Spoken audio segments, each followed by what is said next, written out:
Continuamos com a nossa aula sobre as penas privativas de liberdade. Nós estamos estudando ainda as penas privativas de liberdade. Lembram que as penas podem ser privativas de liberdade, penas restritivas de direitos e pena de multa. Nós estamos ainda nas penas privativas de liberdade. Vamos trabalhar muitas penas ainda. Vamos lá então. Nós entramos na progressão de regime. Lembra que a gente entrou na progressão? Lembra que eu falei para vocês que a progressão de regime é a transferência do apenado do regime fechado para o semiaberto, do semiaberto para o aberto. E a regressão do regime é ao contrário. Aberto para o semiaberto ou semiaberto para o aberto. Vamos relembrar também que não é possível a progressão per salto, ou seja, a progressão por salto, né? No nosso direito penal, na nossa legislação penal. O sujeito não pode pular direto do fechado para o aberto, ele tem que passar pelo semiaberto. Inclusive tem uma súmula que fala sobre isso. Se você quiser consultar depois e anotar no seu caderno, é a súmula 491 do STJ. Essa súmula fala justamente isso, que é inadmissível a progressão por saltos. Beleza?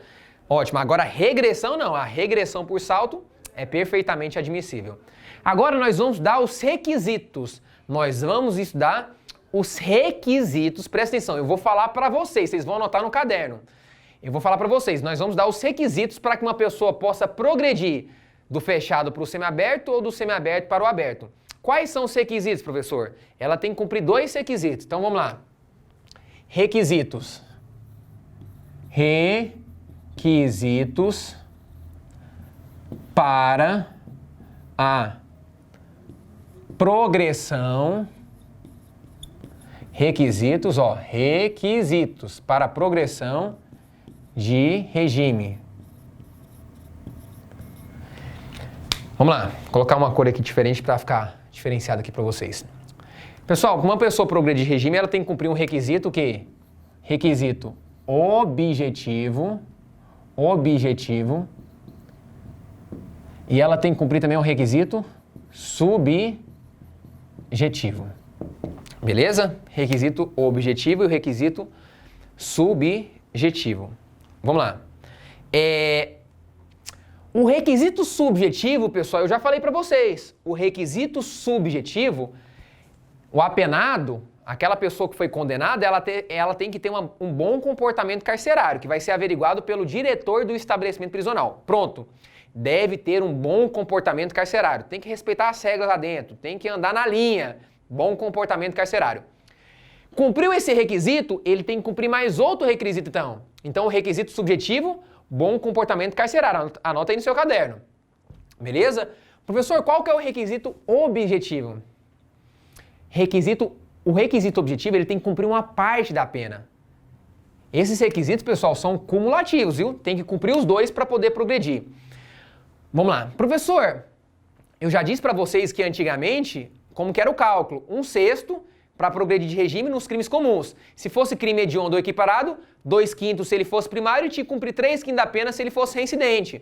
Agora o jogo mudou, o trem piorou, a questão ficou mais pesada para o réu agora. Agora nós temos um rigor maior, está mais pesado para o réu agora. Para ele progredir de regime agora vai demorar mais tempo. Por quê? Agora, pessoal, eu vou até confessar para vocês, agora vocês vão ter que decorar mesmo. Antigamente era fácil, 1/6, 2/5 e 3/5, acabou. Você lembrava rapidinho. Agora não, agora você tem que decorar. Não é só aprender, agora você tem que decorar. Por quê? Porque agora vai depender se o cara é primário, se ele é reincidente, se o crime foi com violência, se o crime não foi com violência, se o crime foi hediondo, se o sujeito o sujeito faz parte de organização criminosa, se não faz. Tem um cálculo específico para cada situação dessa. E é isso que eu vou explicar para vocês. Anota no seu caderno. Olha para mim e anota no seu caderno. Então faz o seguinte. Primeira coisa, pessoal, vamos começar da menor porcentagem até a maior. Ou seja, aqui o sujeito vai ter que cumprir menos tempo para ele progredir. Depois só vai aumentando, a situação só vai piorando para ele. Então vamos lá. Primeira coisa, com o pacote anticrime agora, então, o pacote anticrime foi a lei, né? A lei introduzida, a lei 13.964 de 2019, né? A Lei 13.964 no ano de 2019, é a lei chamada pacote anticrime. Ela trouxe várias introduções no direito penal, no processo penal, em leis penais especiais. Referente à progressão de regime, ela mudou praticamente tudo. Agora, para o réu, para o apenado progredir de regime, são outras porcentagens que eu vou explicar para vocês. Primeiro, anota aí no seu caderno. Olha só. Se o sujeito for primário, então primeira coisa, ele tem que ser primário. Se esse cara for primário e praticou o crime sem violência ou grave ameaça à pessoa, ele tem que cumprir 1/6 da pena, 16%. 1/6 da pena, 16%. Então presta atenção. Se o sujeito, olha só, se o sujeito for primário,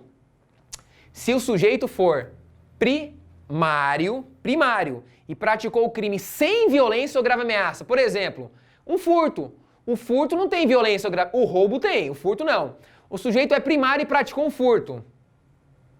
Vamos lá. Vamos imaginar que ele tenha pegado aí, pessoal, vamos imaginar que ele praticou um furto qualificado. Furto qualificado porque ele destruiu ou rompeu um obstáculo. Furto qualificado pelo rompimento ou destruição de obstáculo. A pena do furto qualificado é uma pena de 2, o furto simples é de 1 a 4, vocês vão dar mais na frente, podem ficar tranquilos. O furto qualificado tem a pena de 2 a 8 anos de reclusão e multa, fora a multa, beleza? Vamos imaginar que esse sujeito pegue aí 6 anos de prisão. Se ele é primário, 6 anos de prisão é qual regime? Vamos imaginar que ele pegou 6 anos. Se ele é primário, qual que é o regime? Isso aí, ó, semiaberto. Beleza. Para ele progredir para o regime aberto, vamos lá, ele é primário e praticou um crime sem violência ou grave ameaça. Uai, professor, mas ele não quebrou, ele não teve um rompimento, uma destruição de obstáculo, ele não quebrou a porta da casa para entrar? Pessoal, mas o crime não foi praticado com violência ou grave ameaça à pessoa. A coisa não. Presta atenção, o crime não foi praticado com violência ou grave ameaça à pessoa e não contra a coisa. Ele praticou um crime com violência contra a coisa, contra a porta. Mas contra a pessoa não, ele não ameaçou ninguém, não botou a arma na cara de ninguém, não ameaçou ninguém, não agrediu ninguém. Ele quebrou a porta para entrar na casa e furtar um objeto e depois vazou. Entenderam? Então vamos lá. O sujeito ele é primário e praticou um furto. O furto não tem violência ou grave ameaça. Ele pegou 6 anos, regime semiaberto. Para ele progredir agora para o regime aberto, ele tem que cumprir 1/6 de 6 anos. 1/6 de 6, 16%. 16% é 1/6. 1/6 de 6 anos, ele vai ter que cumprir o quê? 1 ano. Então vão restar aí 5 anos no regime aberto para ele. Beleza? Aqui só foi um exemplo só para que vocês possam entender. Só para vocês possam compreender. Então vamos lá. Se o sujeito praticou um crime sem violência e nem grave ameaça à pessoa e ele for primário, ele tem que cumprir quanto? Anota no seu caderno aí. 16%, é 1/6, 16%. Agora, presta atenção. Presta atenção aqui. Professor, e se esse cara for reincidente? Se esse cara fosse reincidente, presta atenção aqui, ó. Se ele fosse reincidente, presta atenção. Se ele fosse reincidente, aí ele tem que cumprir, não é mais 1/6, aqui era 1/6. Agora não, se ele for reincidente, se ele praticou o crime sem, anota isso no seu caderno, se o crime continuou sendo sem violência ou grave ameaça à pessoa, não tem violência e nem grave ameaça à pessoa, mas agora ele é reincidente, agora ele tem que cumprir mais 1/6, ele tem que cumprir 20%, agora não é mais 16%, é 20%, né? 20%, ó, 20, 40, 60, 80, 60, então dá 1/5, né? Ele tinha que cumprir agora, no caso, 1/5 da pena. Entenderam? Então, se o cara praticou o crime sem violência ou grave ameaça, se o crime, presta atenção, se ele for primário, cumpre 16%. Se for reincidente, tem que cumprir 20% para poder progredir. Beleza? Tranquilo? Anotou isso no caderno? Se não anotou, dá uma parada, volta no vídeo e anota. Agora vamos lá. Se o crime, presta atenção, se o crime foi praticado com violência ou grave ameaça à pessoa, vamos imaginar que o cara praticou agora foi um roubo. O roubo é um crime com violência ou grave ameaça à pessoa. Se o crime foi praticado com violência ou grave ameaça à pessoa, aí, se ele for primário, ele tem que cumprir 25%. Então presta atenção. O cara praticou um roubo, que é um crime com violência ou grave ameaça à pessoa. Se ele for primário, ele tem que cumprir 25%. Professor, e se ele for reincidente? Vai ter que cumprir 30%. Beleza? Anotou no seu caderno? Crime com violência ou grave ameaça à pessoa. Se for primário, 25%. Se for reincidente, 30%. Tá vendo que só vai aumentando, só vai piorando pro réu. Agora, se ele, presta atenção, se ele praticar, olha só, se ele praticar um crime hediondo ou equiparado, É claro, pessoal, que um crime hediondo ou equiparado após a entrada em vigor do pacote anticrime, né? Se ele praticou um crime hediondo ou equiparado, presta atenção, se ele praticou um crime hediondo ou equiparado, se ele for primário, ele tem que cumprir 40%. Então vamos imaginar que o cara praticou um homicídio qualificado, um estupro. Um homicídio qualificado não, já nós vamos entrar mais pra frente no homicídio qualificado, porque quando tem morte aí piora. Já, vamos entrar no crime sem morte. Um estupro, ele pratica um estupro, ele pratica um crime equiparado, um tráfico, ele pratica uma tortura, entenderam? Ele pratica o crime de extorsão mediante sequestro. São crimes hediondos ou, no caso, tráfico, por exemplo, tortura, crimes equiparados. Se ele pratica um crime hediondo ou equiparado, se ele for, presta atenção, primário, ele tem que cumprir 40%. Agora, se ele for reincidente, aí ele tem que cumprir 60%. Aí o negócio muda, hein? Se ele for, ele tem que cumprir 60%. Beleza, galera? Tranquilos? Professor, agora me explica uma coisa. Se esse crime hediondo ou equiparado que ele praticou, presta atenção, se esse crime hediondo ou equiparado que ele praticou gerou morte, presta atenção, então vamos imaginar que ele praticou um crime hediondo, um crime hediondo, um homicídio qualificado, praticou homicídio qualificado com emprego de tortura, com emprego de veneno, por motivo torpe, motivo fútil, enfim. Essas são algumas circunstâncias que qualificam o homicídio, vocês vão ver mais pra frente também. Mas vamos imaginar que ele pratica um crime hediondo, um homicídio qualificado. No caso, teve morte, não teve? Quando ele pratica um crime hediondo ou equiparado e tem morte, se ele, presta atenção, se ele for primário, ele vai ter que cumprir 50%, se ele for primário. Se ele for reincidente, se o cara praticou um crime hediondo ou equiparado com morte, com resultado morte, se ele for reincidente, ele vai ter que cumprir 70% da pena para progredir de regime. Beleza? Tranquilos ou não? Beleza? Perceba que isso é decoreba, você tem que grudar. Você pega essa folha aí, esse caderno seu, você gruda lá no quarto, lá na janela, na parede do seu quarto, todo dia você vê. Porque isso aí, pessoal, não tem como você, do nada agora, você lembra de tudo. Vai lembrar? Não vai. Porque isso aqui, pessoal, acaba que é um pouco de decoreba, porque a gente tem que ficar decorando essas porcentagens. É uma tarefa chata, mas vai despencar em concurso, vai cair demais. Porque mudou, pessoal. Antigamente não era assim. Mudou tudo. Agora ficou mais grave. Tem que decorar cada percentagem dessa. Cada porcentagem, beleza? Pois bem, tem que decorar. Vê todo dia, deixa lá na porta do seu quarto. Todo dia você dá uma olhada. Rapidinho você pega. Agora, olha só. Olha só, se o cara, presta atenção, se o cara praticou um crime de organização criminosa estruturada para a prática de crime hediondo ou equiparado, então presta atenção. Só de eles terem praticado uma organização criminosa estruturada para cometer quais crimes, professor? Crimes hediondos ou equiparados? Aí não importa se é primário ou reincidente, viu? Não importa. Presta atenção, se eles praticaram crimes de organização criminosa e essa organização criminosa ela foi criada, ela foi estruturada para praticar crimes hediondos ou equiparados, eles têm que cumprir 50%.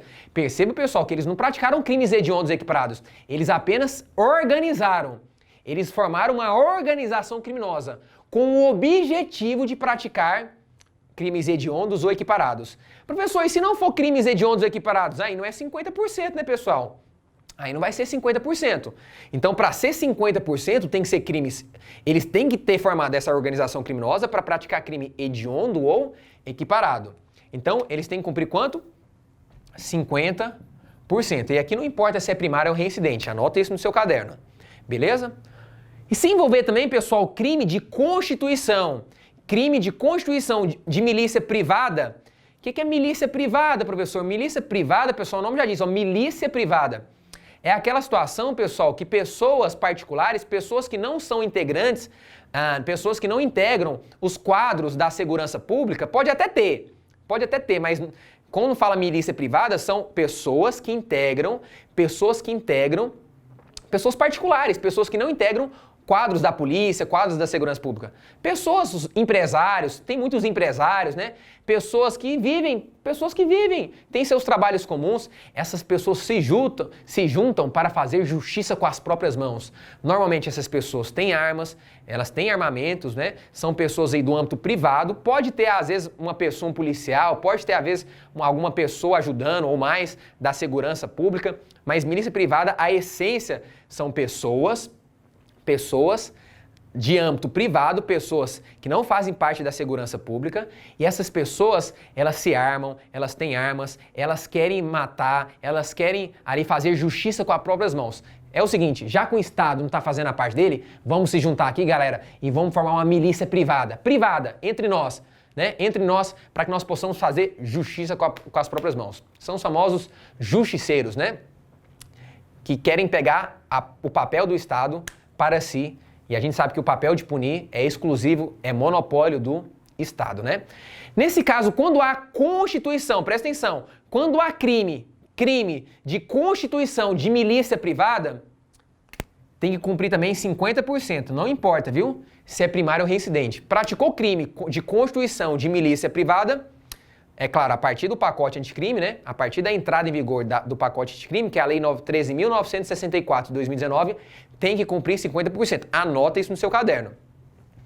E finalmente, pessoal, o pacote anticrime não alterou uma porcentagem específica, que era uma regra específica para mulher gestante ou mãe ou responsável por crianças ou pessoas com deficiência. Essa é a menor percentagem. Essa é a menor percentagem. E aí, não importa se é primário, tem que ser primário. Não importa se é crime hediondo, se é crime com violência, se é crime sem violência, não importa. Anota isso aí, ó. Isso não mudou. Isso já era antes e continua, porque é uma regra especial para essa pessoa específica aqui, ó. Presta atenção. Se a questão falar que quem praticou o crime é uma mulher gestante, presta atenção, é uma mulher gestante ou mãe, presta atenção, ou se não for mãe, mas for responsável por crianças, aqui não entra adolescentes, viu? Aqui fala crianças ou pessoas com deficiência, aí pode ser qualquer idade, ou pessoas com deficiência. Então vamos lá, mulher gestante, ou mãe, ou responsável por crianças, ou pessoas com deficiência, a lei fala que tem que cumprir 1/8 da pena.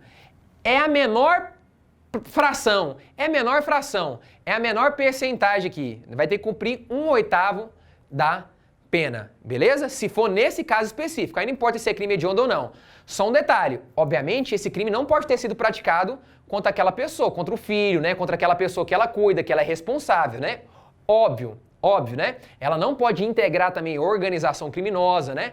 Óbvio, o crime não pode ter sido cometido, pessoal, com violência ou grave ameaça, viu? O crime não pode ter sido cometido com violência e nem com grave ameaça. Então, na verdade, quando eu falei crime hediondo equiparado, vai depender do crime. Porque tem crime que não tem violência, né? Às vezes um crime equiparado. Exemplo, o tráfico de drogas é um crime equiparado hediondo, mas não tem violência e nem grave ameaça. Então, vamos imaginar que ela praticou um crime sem violência ou grave ameaça. Ela tem que ser primária, viu? Não pode ser reincidente. Vamos imaginar, crime sem violência ou grave ameaça. Essa mãe de criança, por exemplo, mãe de uma criança ou responsável, ela, sem violência ou grave ameaça, ela é primária, ela não integra organização criminosa, e o crime ela não praticou contra o seu filho, contra o seu dependente, contra o seu filho, por exemplo. Se ela obedecer esses requisitos, ela tem que cumprir apenas 1/8 da pena. Cumprir o 1/8 da pena, ela progride para o regime mais leve. Ficou claro? Entendeu isso aí? Beleza ou não, galera? Tranquilos? Então vamos lá, estamos terminando as penas privativas então. Então, pessoal, anota no seu caderno tudo isso que eu falei para vocês. Eu coloquei aqui as porcentagens, as frações, as porcentagens, mas isso tem que estar anotado no seu caderno, hein? Faz um quadrinho, faz um esquema aí bem legal para você lembrar depois. Isso vai cair na sua prova, no seu concurso, isso é certeza. Legislação nova, vai cair na sua prova. Então, para que a pessoa possa progredir de regime, ela tem que cumprir um requisito objetivo, ou seja, cumprir uma parte da pena, aí vai depender da situação, como eu expliquei para vocês, e ela tem que cumprir um requisito subjetivo. A pessoa tem que cumprir um requisito subjetivo, isto é, ter bom comportamento carcerário, que vai ser, obviamente, averiguado pelo diretor do estabelecimento prisional. Ele que vai constatar se a pessoa tem bom comportamento ou não. É claro que esse pedido o advogado vai fazer para o juiz da execução penal. Mas quem vai certificar, quem vai atestar se a pessoa tem um bom relacionamento ou não, o juiz vai averiguar o quê? Quem vai atestar isso vai ser o diretor do estabelecimento. Ele que vai informar para o juiz se aquele condenado, né, aquele apenado tem bom ou não comportamento. Beleza? Sussa, tranquilos ou não? Vamos lá então. Vamos continuar nossa aula. Existe uma questão que pode cair no seu concurso, que é outro requisito, mas esse requisito é um requisito específico para os crimes praticados contra a administração pública. Inclusive, se você quiser anotar aí, isso aqui, pessoal, está lá no artigo 33, parágrafo 33, deixa eu só confirmar aqui com vocês. 34, eu vou confirmar com vocês certinho o artigo para vocês não errarem depois. Mas fala o seguinte, pessoal, eu vou confirmar já o artigo para vocês colocar certinho aí. Mas fala o seguinte, ó, presta atenção. A pessoa que praticou um crime contra a administração pública, presta atenção. Se o sujeito praticou um crime contra a administração pública, exemplo, o crime de peculato, o crime de corrupção passiva, são crimes contra a administração pública. A lei fala que não basta, presta atenção, não basta você cumprir um requisito objetivo, ou seja, você cumprir uma parte da pena e você ter um bom comportamento, que é o requisito subjetivo. Aqui, pessoal, nós temos outro requisito. Para os crimes praticados contra a administração pública, presta atenção, para os crimes praticados contra a administração pública, além do requisito objetivo, além de cumprir uma parte da pena, além do bom comportamento, para que a pessoa possa progredir de regime, aquele apenado, ele vai ter que reparar o dano ou devolver aquele valor, aquele produto, aquele dinheiro, por exemplo, reparar o dano que ele causou para o Estado, restituir ou reparar o dano. Então, vamos imaginar que uma pessoa praticou um crime de peculato. Peculato, vocês vão ver mais para frente, é aquele crime que o sujeito, o funcionário público, ele se apropria de bens públicos ou privados que estão sob a custódia do poder público, ele se apropria daquele bem para si. Ele se apropria como se fosse dono. Então, aquele cara lá, vamos imaginar um funcionário público que todo dia mexe no computador. Aquele computador não é dele. Ele leva para casa e começa a mexer no computador como se fosse dele. Isso é peculato. Só estou dando um exemplo, pode envolver questões de dinheiro, pode envolver outras questões. Eu estou dando um exemplo de um computador. Nesse caso, então, para esse sujeito progredir, vamos imaginar, ele pegou uma certa pena. Para ele progredir, ele vai ter que ter bom comportamento na prisão, ele vai ter que cumprir uma parte da pena e, além disso, ele vai ter que devolver aquele computador. Ah, professor, e se aquele computador já sumiu, quebrou, ele vai ter que restituir para a administração pública, restituir. Se ele reparar o dano ou restituir, nesse caso, ele vai poder progredir de regime. Professor, mas se ele cumpriu uma parte da pena, ele já cumpriu e já tem bom comportamento, mas ele não reparou o dano, não progride de regime, viu? A lei fala que para progredir de regime, ele tem que ter um bom comportamento, tem que cumprir parte da pena e tem que reparar o dano que ele causou contra a administração pública. Beleza, pessoal? Tranquilos ou não? Beleza. Vamos lá, então. Agora, pessoal, nós vamos trabalhar lá o artigo 42 do Código Penal. Artigo 42 do Código Penal, que é o último artigo que fala sobre as penas privativas de liberdade, que é a chamada detração penal. Já ouviu falar da detração penal? Professor, o que é detração penal? Detração penal é o desconto. Eu sei que muitos de vocês já estavam pensando nisso. Detração penal é o desconto da pena privativa de liberdade, presta atenção, é o desconto na pena privativa de liberdade que o juiz aplicou, pelo tempo que o réu ficou preso durante o processo, durante a investigação, durante a prisão temporária, prisão preventiva, durante a prisão cautelar, a prisão provisória. Então, sabe aquele tempo que o sujeito fica preso durante o processo, durante as investigações, o sujeito fica preso, por exemplo, preventivamente? Matéria de prisão, nós estamos vendo pena. Matéria de prisão, vocês vão ver lá com o professor do Código de Processo Penal, CPP. Podem ficar tranquilos. Mas enquanto o sujeito fica preso durante o processo, durante as investigações, o cara pode ficar preso em vários anos, preventivamente, por exemplo. Vamos imaginar que ele fica preso aí 2 anos durante o processo. Só dou um exemplo, viu? Então, detração penal, ó. Detração penal. Então, detração penal eu já falei pra vocês, é o desconto da pena que o juiz aplicou na sentença pelo tempo que ele ficou preso durante o processo. Então, vamos imaginar que ele ficou preso durante o processo 2 anos. Ele ficou preso aí, ó, 2 anos. 2 anos. Perceba, aí ele pegou uma pena, vamos imaginar, ele pegou uma pena de 7 anos. Ele pegou uma pena de 7 anos. O que o juiz vai fazer? O juiz ele vai fazer a detração penal. Se esse crime já tiver... Se forem vários crimes em processos diferentes, quem vai fazer essa detração é o juiz da execução penal, porque todos os processos depois, quando eles transitam em julgado, eles vão para o juiz da execução. Agora, se os crimes estiverem no mesmo processo que o juiz já está julgando, se o crime estiver no mesmo processo que o próprio juiz da ação penal que está julgando, esse mesmo juiz vai fazer o quê? A detração penal. Então ele vai ver o tempo que o sujeito ficou preso durante esse crime que ele praticou. Ele ficou preso 2 anos.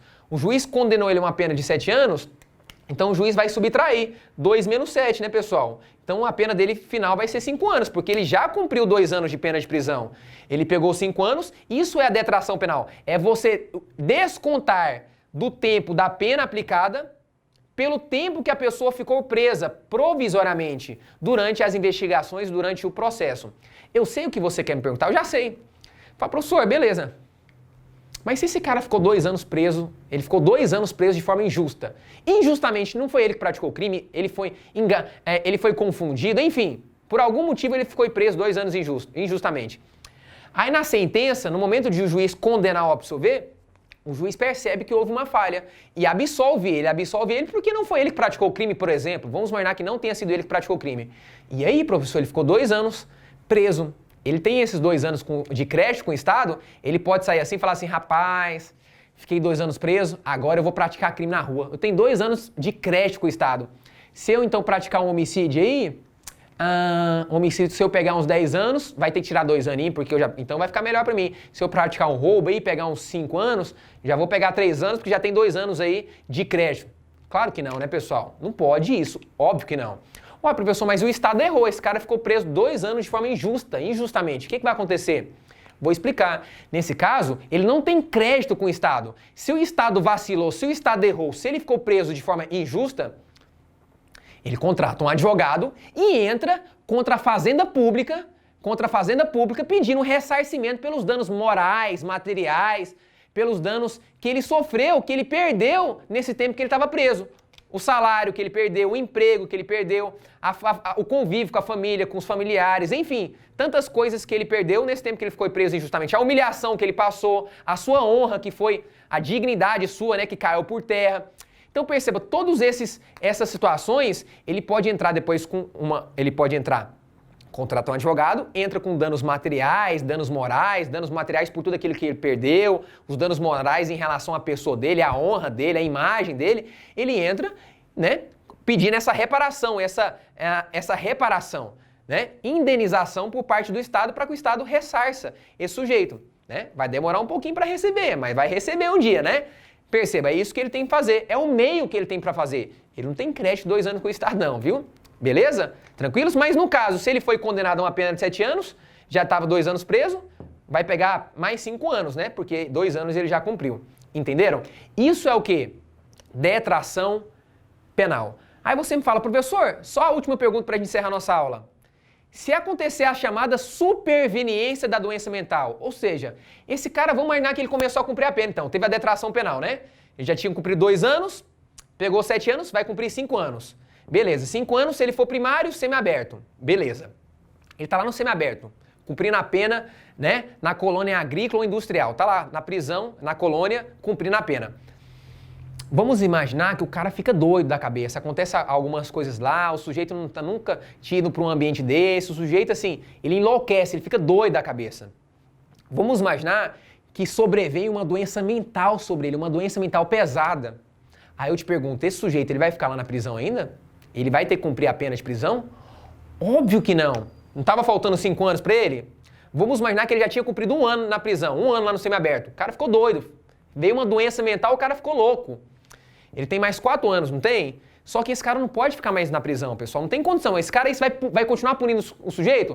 O cara tá doente, o cara tá com uma doença mental, tá doido. O que você vai ter que fazer com esse cara? Aí, pessoal, você tem que obedecer ao artigo lá 41 do Código Penal. Nesse caso, pessoal, ele vai ser recolhido a um hospital de custódia de tratamento psiquiátrico. Isso mesmo, pessoal. Esse sujeito vai ser recolhido a um hospital de custódia de tratamento psiquiátrico para ser tratado. Para ser tratado. Professor, deixa eu fazer uma pergunta. Vamos imaginar que depois ele tinha mais 4 anos para cumprir lá na prisão, certo? 4 anos. Depois ele vai então lá para o hospital de custódia para ser tratado. Depois de 2 anos ele volta ao normal, fica normalzinho, tranquilo. Depois de 2 anos, ele já vai para a rua? Não, pessoal. Aí, lembra que ele tinha 4 anos, cumpriu 2 anos, lá na medida de segurança, né? Na internação, ele foi internado e tal, cumpriu 2 anos, voltou ao normal, se restabeleceu, ele volta para o semiaberto e fica mais 2 anos. Entendeu a lógica? Ficou claro ou não? Espero que tenha ficado claro, pessoal. Isso está lá no artigo 41 do Código Penal. E o artigo 42 é a detração, que é o último artigo das penas privativas também, que já encerramos aqui. Beleza? Então falamos de muita coisa, muita matéria importante. Ainda temos muita coisa para falar, muita coisa para ensinar. Fica ligado nessa aula. Qualquer dúvida, manda lá, né? E presta atenção, próxima aula, nós vamos entrar nas chamadas penas restritivas de direitos, que são penas que retiram direitos do apenado. Beleza? Do condenado. Então, toma o ar, respira, eu também, bebe uma aguinha e até o próximo aula.